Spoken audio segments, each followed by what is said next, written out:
الحمد للہ وکفا وسلام علی عبادہ الذین اصطفیٰ خصوصاً علی سید الانبیاء علیہ التحیۃ والثناء اما بعد فاعوذ باللہ من الشیطان الرجیم بسم اللہ الرحمن الرحیم یا ایہا الذین آمنوا کتب علیکم الصیام کما کتب علی الذین من قبلکم لعلکم تتقون صدق اللہ مولانا العظیم وبلغنا رسولہ النبی الکریم الامین ونحن علی ذلک لمن الشاہدین والشاکرین والحمد للہ رب العالمین ان اللہ وملائکتہ یصلون علی النبی یا ایہا الذین آمنوا صلوا علیہ وسلموا تسلیما الصلاۃ والسلام علیک یا سیدی یا رسول اللہ وعلی آلک واصحابک یا سیدی یا حبیب اللہ الصلاۃ والسلام علیک یا شفیع المذنبین وعلی آلک واصحابک یا رحمۃ للعالمین۔ بعد از حمد و ثنا اللہ رب العالمین کے فضل و کرم سے ماہ رمضان المبارک کا آخری دن بھی ہمیں میسر ہے، اور حسن اتفاق سے کہ آج کا دن جمعۃ الوداع کا بھی دن ہے، تو یہ دوہری سعادتیں ہمارے لیے میسر ہوئیں۔ اور یہ لمحات کتنے قیمتی لمحات ہیں، اس کو حدیث پاک کی روشنی میں یوں سمجھیں کہ حضرت سیدنا عبداللہ ابن عباس رضی اللہ تعالی عنہما ارشاد فرماتے ہیں کہ سرکار دو عالم صلی اللہ تعالی علیہ وسلم نے ارشاد فرمایا کہ ماہ رمضان میں ہر روز افطاری کے وقت اللہ رب العالمین سرکار کی امت کے ایسے 10 لاکھ افراد کی بخشش فرماتا ہے جن پر جہنم واجب ہو چکی ہوتی ہے۔ ہر روز افطاری کے وقت 10 لاکھ جہنمیوں کو جنت عطا فرماتا ہے۔ اور جب رمضان میں جمعے کا دن اور جمعے کی رات آتی ہے، یعنی جمعرات اور جمعہ کی درمیانی رات اور جمعے کا دن آتا ہے، تو ویسے تو ہر روز صرف افطاری کے وقت 10 لاکھ بندوں کی بخشش ہوتی ہے، لیکن جمعہ کا دن اور رات آتا ہے تو ہر گھڑی اللہ رب العالمین 10 لاکھ بندوں کی مغفرت فرما رہا ہوتا ہے۔ ہر گھڑی 10 لاکھ بندوں کی بخشش ہوتی ہے۔ اور پھر فرمایا کہ جب رمضان کی آخری رات آتی ہے، یہ جو آج آنے والی رات ہے، آخری رات آتی ہے، تو اس پورے مہینے میں اللہ رب العالمین نے جتنے بندوں کی بخشش فرمائی ہوتی ہے، اتنی مقدار میں اللہ رب العالمین آخری رات میں پھر اتنے مقدار میں بندوں کی بخشش فرما دیتا ہے۔ تو آج اللہ رب العالمین کے فضل سے جمعہ کا دن ہے، ہر لمحہ، ہر گھڑی، ہر ساتھ اللہ رب العالمین سرکار کی امت کے لاکھوں بندوں کی بخشش فرما رہا ہے۔ اور آج آنے والی جو رات ہے، اس کو تو لیلۃ الجائزہ کہا جاتا ہے، یعنی یہ ہے ہی انعام کی رات۔ اور اس رات کی عظمت اتنی ہے کہ پورے ماہ رمضان میں جتنے لوگوں کی بخشش کی گئی، اتنے لوگوں کی بخشش اللہ رب العالمین اس رات کو فرما دیتا ہے۔ تو یہ انتہائی مقدس اور انتہائی عظمت والے لمحات ہیں جو ہمارے لیے اللہ رب العالمین نے ہمیں عطا فرمائے ہیں۔ اور ماہ رمضان کی عظمتیں اتنی زیادہ ہیں کہ سرکار دو عالم صلی اللہ تعالیٰ علیہ وسلم اس مہینے کو پانے کی باقاعدہ دعائیں کیا کرتے تھے۔ بڑی معروف حدیث مبارکہ ہے، سرکار یہ دعا کیا کرتے تھے کہ اللہم بارک لنا فی رجب و شعبان و بلغنا رمضان، کہ یا اللہ رمضان سے پہلے جو 2 مہینے ہیں یہ صحت و سلامتی کے ساتھ عطا فرما تاکہ رمضان کی برکتیں ہم پا سکیں۔ حضور نبی اکرم صلی اللہ تعالیٰ علیہ وسلم اس مہینے کی آمد پر اپنے صحابہ کرام کو باقاعدہ مبارکباد دیا کرتے، خوشخبری سنایا کرتے، اور خوشخبری اور مبارکباد کیوں نہ دی جاتی؟ یہی تو وہ مبارک مہینہ تھا جس مہینے کے اندر شیطان کو قید کر دیا گیا، جہنم کے دروازے بند کر دیے گئے، رحمت الہی نے اپنے دروازے کھولے، جنت کو کشادہ کر دیا گیا، جنت کے دروازے کھول دیے گئے۔ تو اس سے بڑھ کر عظمتوں والا، برکتوں والا اور اس سے بڑھ کر مہربانیوں والا زمانہ کون سا ہو سکتا ہے، جس زمانہ میں ہر عبادت کئی گنا بڑھ جاتی ہے، اس کا ثواب بڑھ جاتا ہے۔ اور یہ مہینہ وہ ہے کہ جس مہینے کے اندر روزے دار کا سونا بھی عبادت، جاگنا بھی عبادت، سانس لینا بھی عبادت، اور تسبیحات پڑھے تو 70 گنا اجر و ثواب بڑھ جاتا ہے۔ اور روزے دار دعا کرے تو اللہ رب العالمین عرش کے جو حاملین فرشتے ہیں، حاملین عرش، یہ فرشتے وہ ہیں کہ باقی ملائکہ کے اندر سب سے زیادہ مقام و مرتبہ ان فرشتوں کا ہے، سوائے رسل ملائکہ کے باقی ملائکہ میں سے سب سے زیادہ عظمت والے فرشتے وہ ہیں جو حاملین عرش کہلاتے ہیں۔ تو اللہ رب العالمین حاملین عرش فرشتوں کو یہ فرماتا ہے کہ ماہ رمضان آ گیا ہے، اپنی تسبیحات موقوف کر دو،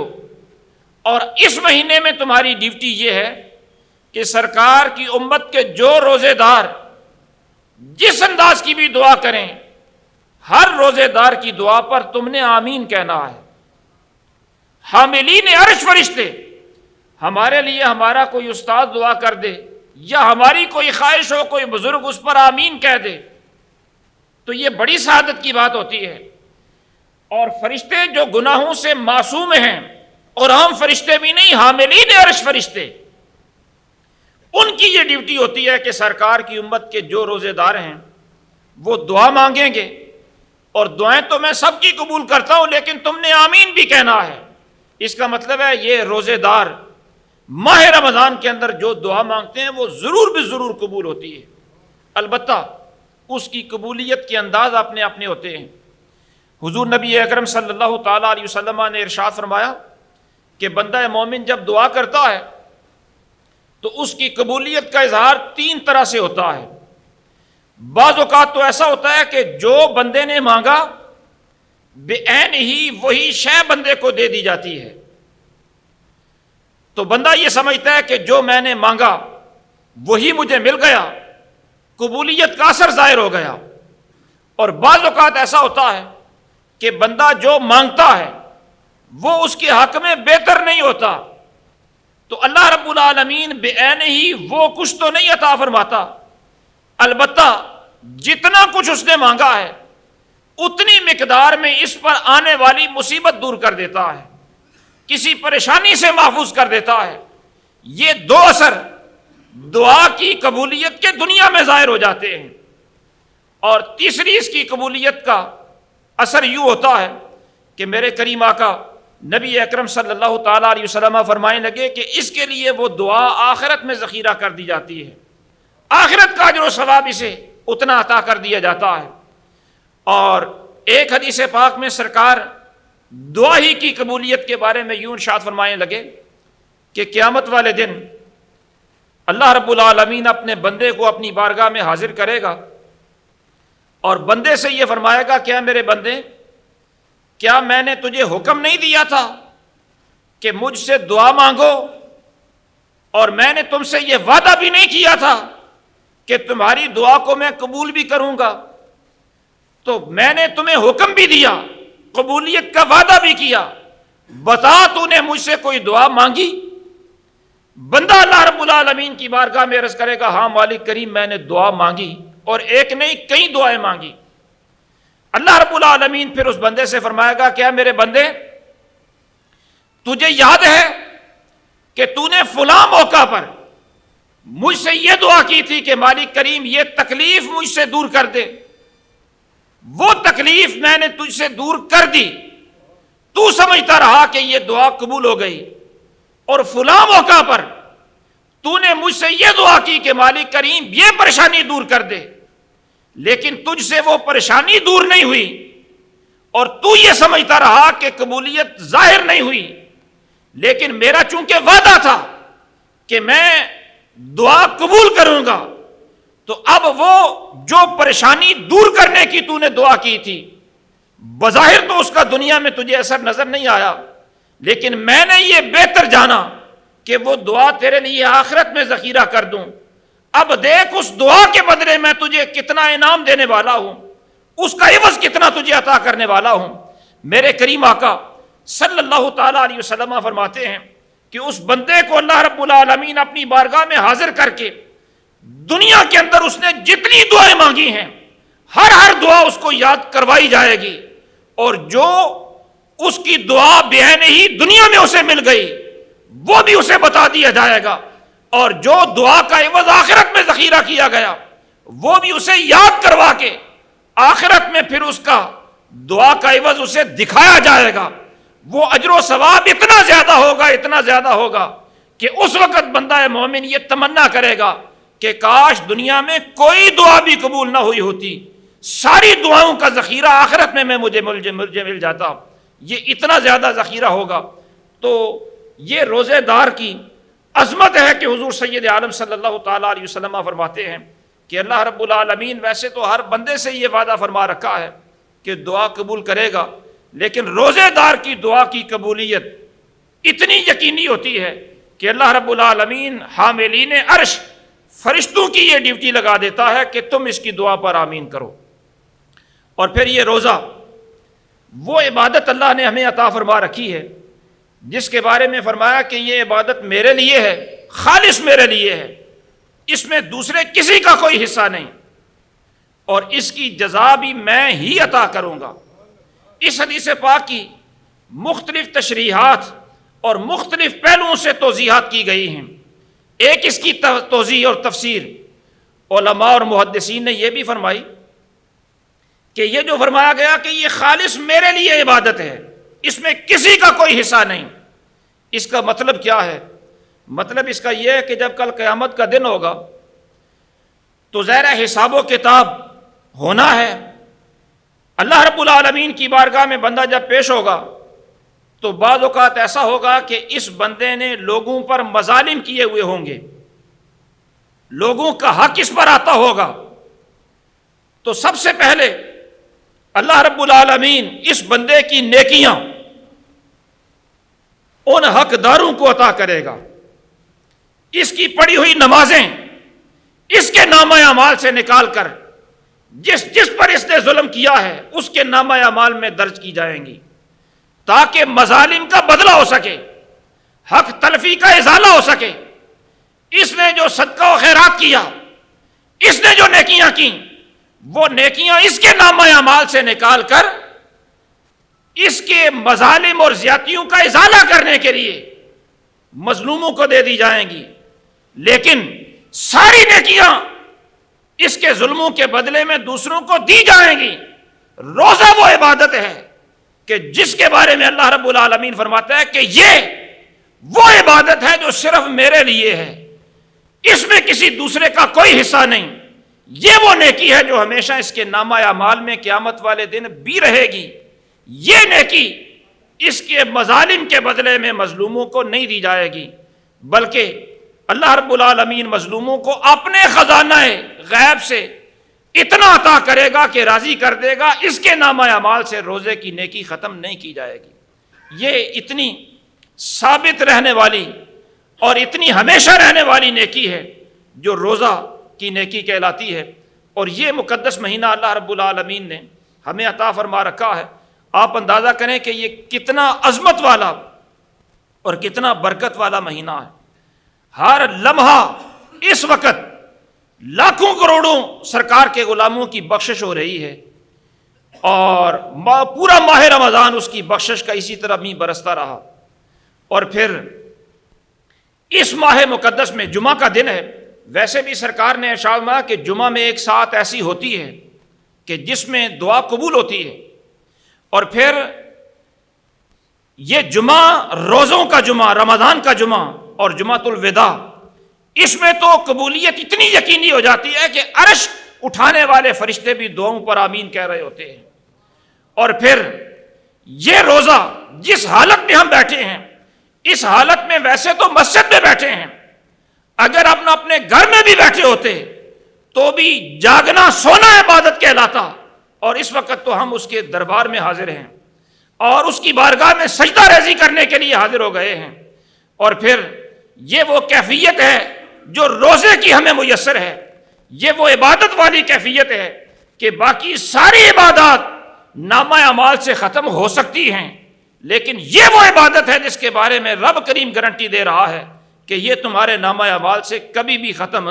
نہیں ہو سکتی، اس میں کسی دوسرے کا کوئی حصہ نہیں ہے، یہ صرف میری رضا کے لیے عبادت ہے، اور اس کی جزا بھی میں خود ہی عطا فرماؤں گا۔ اور یہ جو روزوں کی عبادت ہم نے ادا کی اور دیگر عبادات بھی کی، اب ظاہر ہے ان ایام کے بالکل آخری لمحات کے اندر ہم حاضر ہیں، یہ ماہ مقدس ہم سے رخصت ہی ہونے والا ہے۔ اس پورے مہینے کے اندر ہم اپنا جائزہ تو لیں کہ ہم کہاں کھڑے ہیں اور کس کیفیت سے ہم اس مہینے سے گزر کر آئے ہیں۔ اس کا جائزہ لینے کے لیے میں صرف ایک مثال آپ کے سامنے عرض کرتا ہوں تاکہ اس کو سامنے رکھ کر ہر بندہ اپنی صورتحال کا جائزہ لے سکتا ہے۔ حضرت بابا فرید الدین گنج شکر رحمۃ اللہ تعالیٰ علیہ کی خدمت کے اندر کچھ لوگ حاضر ہوئے جو حج مکمل کر کے آئے تھے، ظاہر وہ ایک عبادت مکمل کر کے آئے تھے اور بڑی اہم عبادت مکمل کر کے آئے تھے، تو وہ آپ سے ملاقات کے لیے جب حاضر ہوئے تو بابا فرید رحمۃ اللہ تعالیٰ علیہ فرمانے لگے جو عبادت گزار ہوتے ہیں ان کی 4 قسمیں ہوتی ہیں، اپنا جائزہ لے لو کہ ان 4 قسموں میں سے تم کس قسم کے اندر شمار ہوتے ہو۔ فرمانے لگے کہ کچھ عبادت گزار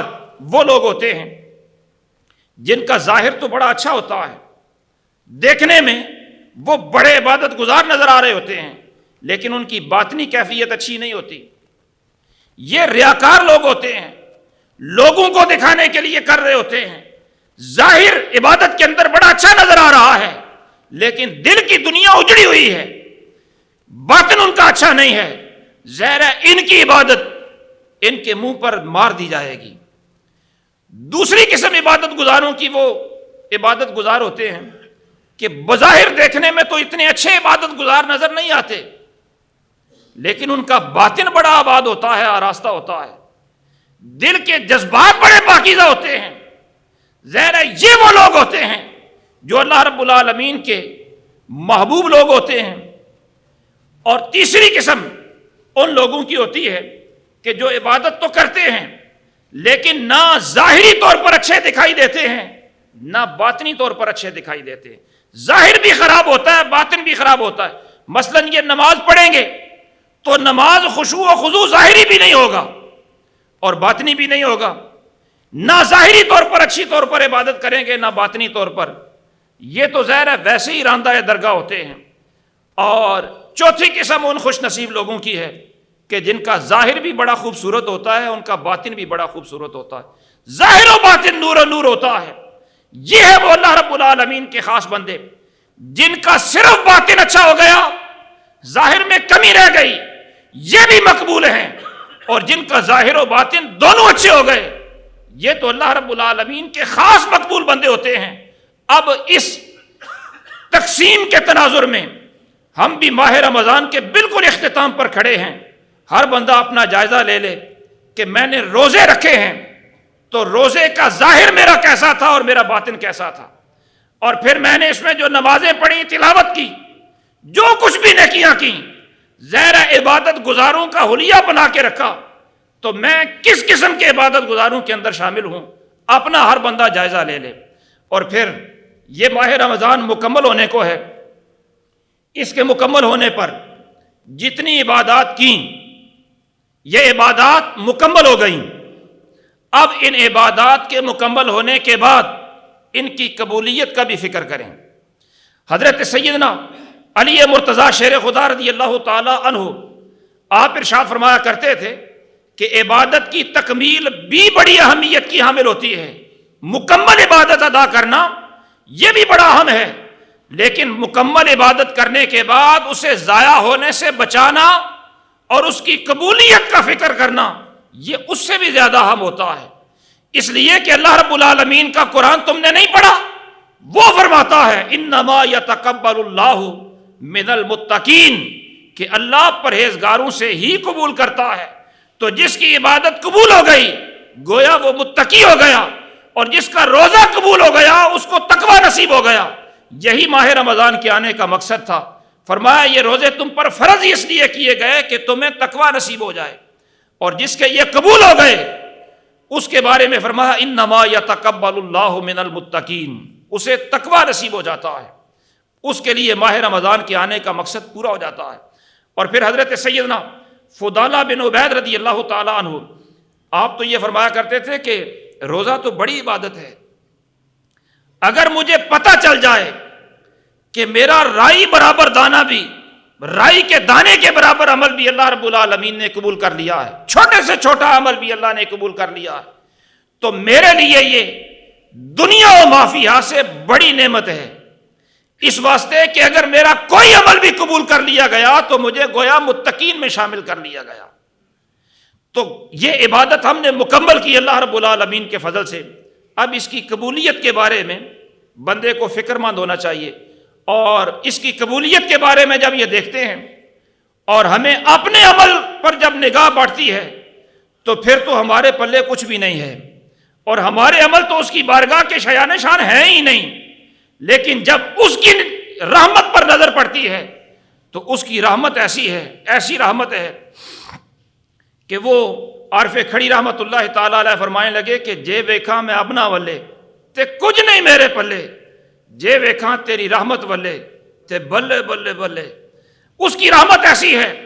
کہ حضرت سیدنا بابا فرید الدین گنج شکر رحمت اللہ تعالی علیہ فرماتے ہیں کہ اس کی رحمت کا اندازہ کرنا ہو تو یوں سمجھو کہ اللہ رب العالمین نے جب حضرت موسیٰ علیہ السلام کو حکم دیا کہ فرعون کے پاس جاؤ،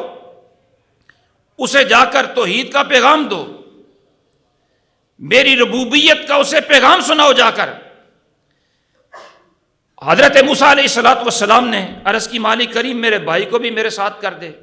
فرمایا بھائی بھی لے جاؤ. اب حضرت موسیٰ اور حضرت ہارون فرعون کے پاس اللہ کے نمائندے بن کر جانے لگے. تو اللہ رب العالمین نے ان دونوں نبیوں سے فرمایا فَقُولَا لَهُ قَوْلًا لَيِّنًا، کہ تم فرعون کے پاس جا رہے ہو، وہ بے شک دشمن ہے تمہارا بھی میرا بھی، لیکن اس سے جب بات کرنا تو نرم لہجے میں بات کرنا. فَقُولَا لَهُ قَوْلًا لَيِّنًا، نرم لہجے میں بات کرنا. بابا فرید کہنے لگے کہ یہ نرم لہجہ اپنانے کا حکم نبیوں کو کیوں دیا گیا حالانکہ دشمن سے بات کرنی ہے؟ فرمانے لگے وجہ یہ ہے کہ بے شک وہ تھا دشمن، لیکن نرم لہجہ اس لیے کہ اللہ رب العالمین کی رحمت کو یہ گوارا نہیں کہ اس کا ذکر اس کے دشمن کے سامنے ہو اور اس کا دشمن کا دل بھی ٹوٹ جائے، یہ اس کی رحمت کو گوارا نہیں ہے. تو فرمانے لگے کہ وہ بندہ جس کا وتیرہ یہ تھا کہ کہتا تھا انا ربکم الاعلی، سب سے بڑا مرتکب جرم مشرک ہوتا ہے، اور یہ صرف مشرک ہی نہیں دوسروں کو شرک کی دعوت دے رہا ہے. رب العالمین کی کبریائی کے اندر اپنے آپ کو شریک کر کے یہ کہہ رہا ہے انا ربکم الاعلی. جب اتنے بڑے دشمن کی دعوت کی باری آتی ہے تو مالک کریم فرماتا ہے کہ اس کا کہیں دل نہ ٹوٹ جائے، یہ اس کی رحمت ہے دشمن کے لیے. تو جو اس کا بندہ ہر روز کئی بار اپنے سر کو جھکا کر بار بار یہ کہتا ہے سبحان ربی الاعلی سبحان ربی الاعلی، بھلا کوئی اندازہ کر سکتا ہے کہ اس بندہ خدا کے ساتھ اس کی رحمت کتنی ہوگی؟ تو ہم اس کے بندے ہیں. اگر ہم اپنے عملوں کو دیکھیں تو ہمارے عمل تو قبولیت کے لائق نہیں، لیکن اس کی رحمت اتنی ہے کہ وہ تو دشمنوں کو بھی محروم نہیں کرتا، اور ہم تو اس کے نام لیوا ہیں اور اس کے محبوب کے نام لیوا ہیں. اس لیے پوری امید ہے کہ اللہ رب العالمین ہمارے ماہ رمضان میں کیے ہوئے عملوں کو ضائع نہیں فرمائے گا، قبول فرما لے گا۔ اور پھر قبولیت اعمال کی کچھ نشانیاں بھی ہوتی ہیں، یعنی ماہ رمضان کے اندر روزے رکھے، صدقات و خیرات کیا، قیام اللیل کیا، باقی جتنی بھی نیکیاں کی، ان نیکیوں کی یا پورے ماہ رمضان کی قبولیت کی کچھ علامتیں ہوتی ہیں۔ ان علامات کو دیکھ لیں، اگر وہ پائی جا رہی ہیں تو اطمینان رکھیں کہ اللہ نے یہ ماہ مبارک قبول فرما لیا ہے۔ ایک اس کی علامت یہ ہوتی ہے کہ یہ ماہ رمضان ہمارے پاس مہمان آیا تھا، اس نے مہینہ بھر ہمارے ساتھ وقت گزارا، اور آپ کے پاس جب آپ کا کوئی دوست، آپ کا کوئی عزیز، آپ کا کوئی پیارا مہمان آئے، آپ اس کے ساتھ اچھا وقت گزاریں، تو جب وہ مہمان جانے لگے تو دل کے اندر ایک کمی محسوس ہوتی ہے، ایک اداسی محسوس ہوتی ہے، اور دل کے اندر ایک عجیب سی بے چینی سی محسوس ہوتی ہے کہ اس کے ساتھ گزرے ہوئے لمحات بندے کو یاد آتے ہیں۔ تو جب مہمان دوست ہو، عزیز ہو، اس کے ساتھ گزرا ہوا وقت اس کی جدائی کے وقت بندے کو پریشان کرتا ہے، بندے کے دل میں بے چینی ہوتی ہے، تو اب یہ بھی تو اللہ کی طرف سے ہمارے پاس مہمان آیا تھا، اب یہ رخصت ہونے والا ہے، اپنے دل کو ٹٹول کر دیکھ لو، اگر اس کے جانے سے دل کے اندر پریشانی اور دل کے اندر بے چینی اور ماہ رمضان میں گزرنے والے لمحات اور آئندہ یہ کبھی نصیب ہوگا یا نہیں ہوگا،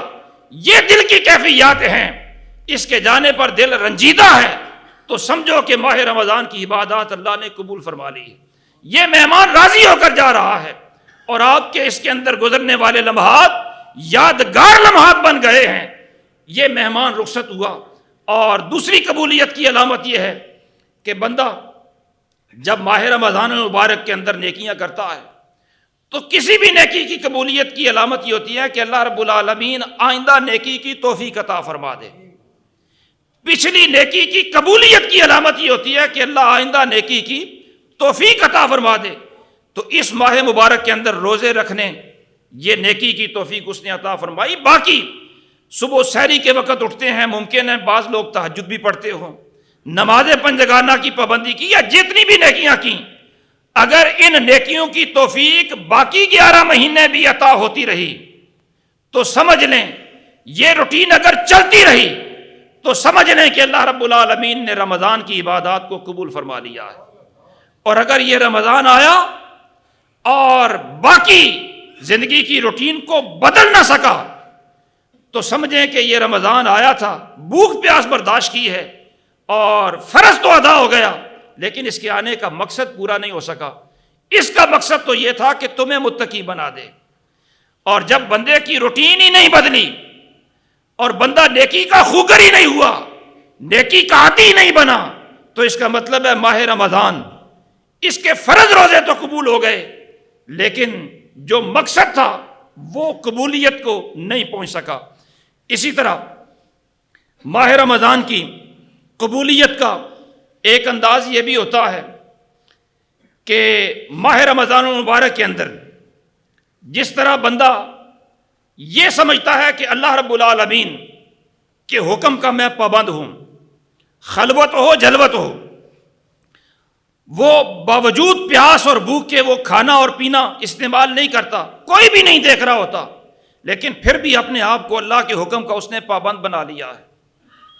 اس کے حکم کی یہ پابندی اگر پوری زندگی پر حاوی ہو جائے، پوری زندگی پر حاوی ہو جائے، کاروبار میں، گھر میں، باقی سارے معاملات پر، بندہ ہمیشہ ہر کام سے پہلے یہ سوچے کہ اس کام میں میرے مالک کا میرے لیے حکم کیا ہے۔ جب اس میں اپنے آپ کو اس کے حکم کا